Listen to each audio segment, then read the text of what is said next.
season, it's Garba season, and you go out for hours. And Garba actually, olden days, they were not as strenuous. Now, with Instagram and with social media, it has become so much of a hype, and there are so many new styles, and it is a very, very aggressive workout, actually. Wow.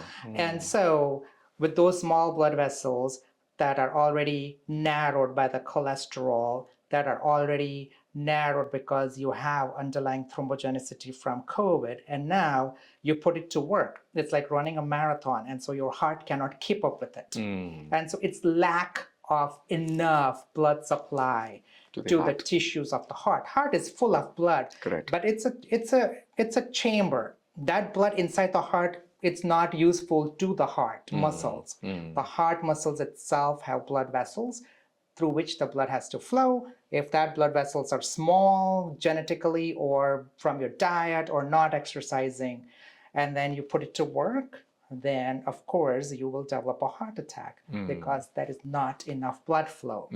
So what we do is patients who have had COVID, there are now COVID clinics actually for the long haul COVID. And one of the things that they will focus on is graduating physical activity.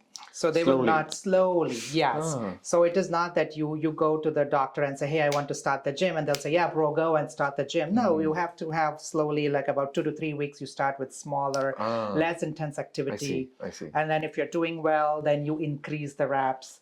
In that way, you can, over the period of next 4 to 6 months, you can go back to the full activity level. But do not jump right away into physical strenuous activity. And that's what happens with Garba, because everybody, till the night of Garba, first night of Garba, they are all hanging out, and then first night comes, and then everybody wants to be on the floor for hours. Yeah. It was so sad. And then the other thing is that they get dehydrated because they don't drink enough water at that time. And that's where the problem comes. That's such a sad incident. But that after the incident, the reports came out as, physical activity itself is a problem, and don't go to gym because there is increased risk of heart attack and everything. So I think there's a moderation again. Yeah. So again, I think going to the gym is not bad at all. As we said, if you start, today's your day 1 in the gym and you want to run elliptical for an hour and your heart rate goes to 180, that's not good. Slow graduating exercise will help you. Gym exercise is not bad per se by any stretch of imagination. Of course. Now I'm going to bring you into controversy because I like controversy. I love that. So do you think the same thing, COVID causing thrombogenic increased blood clots and causing blood clot in the lungs, blood clot in the heart, can that happen with COVID vaccination as well? This is one of the common questions I get. So it depends upon multiple schools of thought. Each coin has 2 sides. But having said that, there are millions of patients who have received COVID vaccine. And how many of them have developed blood clots? Very few.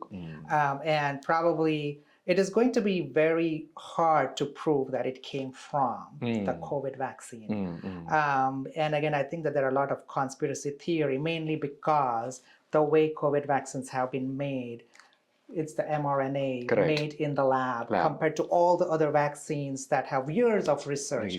But then my argument would be that when a new iPhone comes out, we all know that it does a lot of radiation to the heart and to the brain, and it does a lot of bad things. But then guess what? As soon as a new iPhone comes out, there are people waiting in line.